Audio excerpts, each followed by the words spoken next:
ஜவைஜட் from Javadupatti Pudur power writer அப்படிங்கிற YouTube channel மூலமாக உங்களை மீண்டும் சந்திக்க ரொம்ப மற்ற மகிழ்ச்சி. அத்தோட எங்கள் சேனலை சப்ஸ்கிரைப் பண்ணுங்கள், பெல் பட்டன் இழுத்த மறந்துடாதீங்க. அத்தோட எல்லாத்துக்கும் ஷேர் பண்ணுங்க. அதாவது தெலுங்கர்கள் சம்பந்தமான ஒரு இழிவான ஒரு பேச்சு. நடிகை கஸ்தூரி இன்னைக்கு தலைமறைவாக இருக்கிறார். பேச்சுங்கிறது சாதாரணம், எல்லோரும் பேசக்கூடிய ஒரு சூழல்.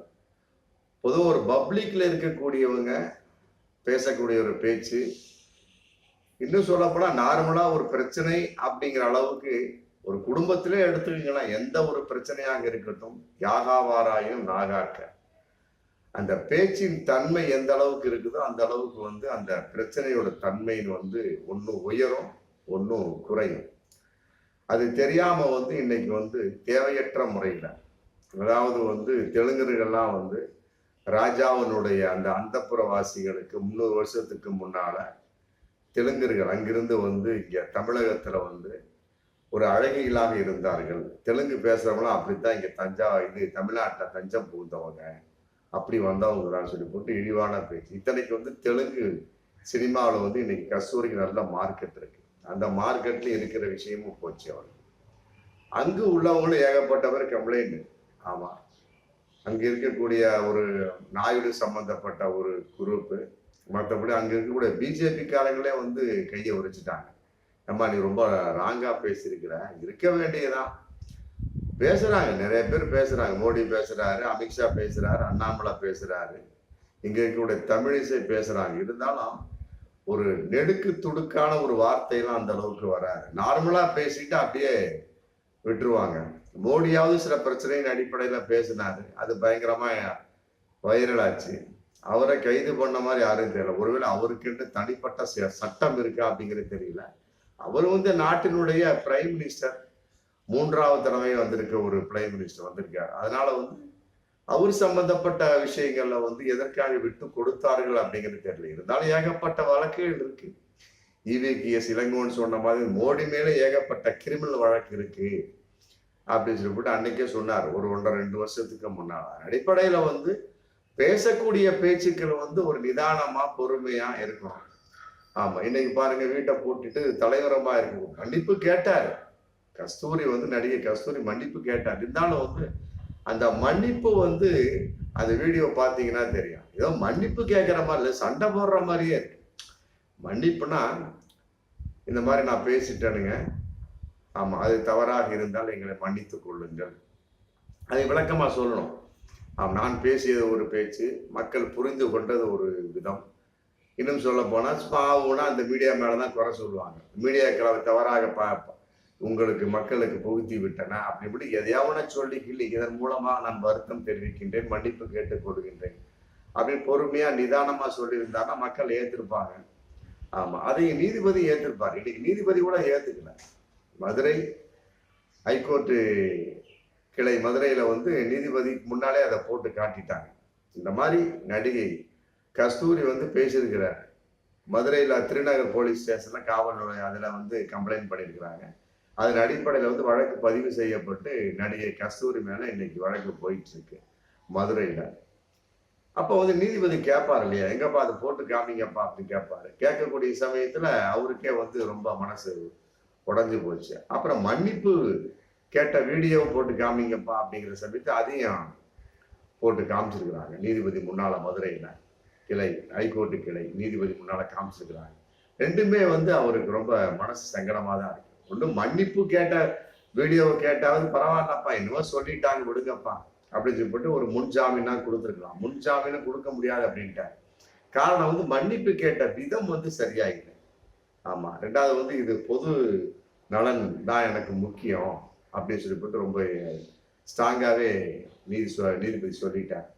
ரெண்டாவது மன்னிப்பு கேட்டது என்ன, மன்னிப்பு கேட்ட மாதிரியா இருக்கு, ஏதோ இவர் பேசியதற்கு ஒரு விளக்கம் சொல்வதை போன்றதா இருக்க, மன்னிப்பு கேட்ட மாதிரி கிடையாது. அப்படி இருக்கக்கூடிய சமயத்தில் எப்படி ஜாமீன் வழங்க முடியும்? இந்த மாதிரி ஆளாளுக்கு பேசிக்கிட்டே போவாங்க. நம்ம முன்ஜாமீன் கொடுத்துக்கிட்டே போனோம் அப்படின்னா இந்த பேச்சு போயிட்டே இருக்கும். அப்போ ஒருத்தவன் பேசுவான், ஏதோ ஒரு இடத்துல பேசுவான், பேசிட்டு என்ன பண்ணுவாங்க, சரிப்பா விடுப்பா ஏதோ ஒன்றை போட்டு நம்ம மன்னிப்பு கேட்டோம்னா காலம் பொழுது நீதிபதி விட்டுருவாங்க அப்படிங்கிற ஒரு இலக்காரத்தனம் வந்துடும், அதனால வந்து நான் கொடுக்க மாட்டேன் அப்படின்னு சொல்லி இன்னைக்கு முன்ஜாமீன் அந்த மனுவை வந்து ரத்து செஞ்சுட்டாங்க. முன்ஜாமீன் கிடையாது அப்படிங்கிற அளவுக்கு இன்னைக்கு கஸ்தியோட நிலைமை வந்து ஒரு தலைமறைவான ஒரு வாழ்க்கையா இருந்துகிட்டு இருக்கு. அது வந்து ஏதோ ஒரு பாஜக உறுப்பினர் வீட்டில் தலைமறைவாக இருப்பதாக ஒரு தகவல் இன்னைக்கு போயிட்டு இருக்கு. முக்கியமான ஒரு பாஜக பிரமுகர் வந்து அவரை அடைக்கலம் கொடுத்து வைத்திருக்கின்றார். அதையெல்லாம் விட இவர் எங்க இருக்கிறாருன்னு தெரியல அப்படிங்கிற ஒரு தகவல். அதுக்குள்ள மதுரை போலீஸ் வந்து சென்னை வந்துட்டாங்க. சென்னை வந்து முகாமிட்டு இருக்கிறாங்க. கஸ்தூரியை அரெஸ்ட் பண்ணி தான் நாங்கள் கொண்டுட்டு போவோம் அப்படிங்கிற மாதிரி ரொம்ப நிலைப்பாட ஸ்ட்ராங்கா உட்காந்துருக்காங்க. எங்க இருக்க போறாரு? ஏதோ ஒரு இடத்துல இருக்க போற, இல்லாமலாம் இருக்காது. ஆமா, அது வந்து அவங்க சில போலீஸாருக்கு தகவல் வந்துருக்கு. இருந்தாலும் அது முறைப்படி செய்யணும் அப்படிங்கிறதுனால ஒரு அமைதியா இன்னைக்கு சட்டப்படி இருந்துகிட்டு இருக்கிறாங்க. மற்றபடி ஒரு முன்ஜாமீன் கொடுத்துருந்தா எல்லாரும் தலையை காட்டியிருப்பா நடிகை கஸ்தூரி. முன்ஜாமீன் கொடுக்க முடியாது அப்படிங்கிறதையும் சொல்லிட்டாங்க. அதுவும் நீதிபதி வந்து ரொம்ப ஸ்ட்ராங்கா சொல்லியிருக்காங்க. அதாவது வந்து இவர் வந்து கற்றவர் அப்படிங்கிறாரு, அரசியல்வாதிங்கிறாரு, சமூக ஆர்வலர்ங்கிறாரு. இந்த மாதிரிலாம் வந்து பேசலாமா? இதெல்லாம் வந்து பொது நலன்களுக்கு ரொம்ப முக்கியமானது. பொது நலன் கருங்களை ஏற்றுக்கொள்ள முடியாது. பொது நலன் தானே முக்கியம். ஆளாளுக்கு இப்படி பேசிக்கிட்டு போனா எப்படி ஆகுறது? என்ன அதே நேரத்துல வந்து தெலுங்கர்களை பத்தி பேசக்கூடிய அளவுக்கு அங்க என்ன இருக்கு அப்படின்னு மிகப்பெரிய ஒரு கேள்வியை கேட்டிருக்காங்க. நடந்தது பிராமணர் சங்கமான இது ஒரு சின்ன கூட்டம். அதுல வந்து பிராமணர்களை பத்தி அப்படி பேசுங்க, அப்படி பண்ணுங்க, பிராமணர்களை உயர்த்தி இத்தனை ஒதுக்கீடு கொடுங்க, பிராமணர்களை தாழ்வாக பார்க்கின்றார்கள் அப்படின்னு எதையாவோட சொல்லிக்கல அடிச்சு விடுறது விட்டு போட்டு தேவையற்ற முறையில தெலுங்கர்களை பத்தி எதற்காக பேச வேண்டும்? அதான் வந்து நீதிபதி ஐயா வந்து ரொம்ப மறைமுகமா குறிப்பிட்டிருக்காங்க. அதாவது ஒண்ணு தமிழ்நாட்டினுடைய ஒரு பகுதியா இருந்ததா இன்னைக்கு தெலுங்கு பிரிஞ்சிருக்கு, தெலுங்கு ஆந்திரான்னு பிரிஞ்சிருக்கு. அவங்களாம் வந்து ஆல்ரெடி வந்து தமிழகத்துல இருந்தவங்க. இன்னும் சொல்ல போனா சென்னையை வந்து உற்பத்தி செய்தவர்கள் தெலுங்கர்கள் தான் அப்படின்னு நீதிபதி ரொம்ப குற்றச்சாட்டு ரொம்ப ஸ்ட்ராங்கா வைக்கிறார். அதை பார்க்கக்கூடிய சமயத்துல நமக்கே வந்து ஒரு வரலாற்று உண்மையே தெரியுது. உண்மைதான். ஃபர்ஸ்ட் மொழிவாரி மாநிலமாக பிரிக்காததுக்கு முன்னே எல்லாமே வந்து ஒன்னா தானே இருந்தது. இருக்கக்கூடிய சமயத்தில் அதுக்கு பின்னால மொழிவாரி மாநிலமாக பிரிக்கப்படுகிறது. மொழிவாரி மாநிலம் பிரிந்த உடனே ரெண்டு தனித்தனியா போயிருமா, இடையில கேப் வந்துமா? அதேதான் நம்ம அழைச்சிக்கிட்டு இருக்கிறோம். அது தமிழ்நாடுன்னு அழைக்கிறோம், இதை வந்து தெலுங்கானான்னு அழைக்கிறோம். அவ்வளோ இன்னைக்கு வந்து அது ஆந்திரா பிரிஞ்சுட்டு போயிருக்கு. இவ்வளவுதான் நம்ம அழைக்கின்றோம். அதுக்காக இடையில ஒரு பெரிய கோடை போட்டு இதுக்கு வந்து இங்கிட்டு வந்துடாதீங்க, அதுக்காக அங்க வந்தா எதிர்க்க முடியுமா? அதெல்லாம் கிடையாது. தெலுங்கர்களும் தமிழர்களும் வேப்பமரம் பிரண்டையை போன்றவர்கள். ஆமா, நகம் சதையை போன்றவர்கள். நல்லா புரிஞ்சுக்கிட்ட. உடம்பையும் ரத்தத்தையும் பிரிக்க முடியுமா? உடம்பையும் ரத்தத்தையும் பிரிச்சுட்டா உடம்பு வேற முடிஞ்சு போய் செத்து போயிடும். அது மாதிரிதான் இன்னைக்கு தெலுங்கர்களை பொறுத்த வரைக்கும் தமிழர்களுக்கு எந்த ஒரு பிரச்சனையும் கிடையாது. இந்த மாதிரி நடிகை கஸ்தூரி போன்றவருடைய பேச்சின் வெளிப்பாடு தான். அதுக்குள்ள அவங்க உஷாராயிட்டாங்க. தெலுங்குல உஷாராயிட்டாங்க. தெலுங்கு பிஜேபி உஷாராயிடுச்சு. கை விட்டுட்டாங்க, முடிஞ்சு போய். இன்னைக்கு முன்ஜாமீனும் கிடையாது. ஆக என்ன ஆகுது? இன்னைக்கு எந்த நேரத்திலும் அவர் கைது செய்யப்படலாம். இன்னைக்கு வந்து ரவுண்டு கட்டி உட்கார்ந்துருக்காங்க மதுரை போலீஸார வந்து சென்னையில. எந்த நேரத்திலும் கைது செய்யப்படலாம்.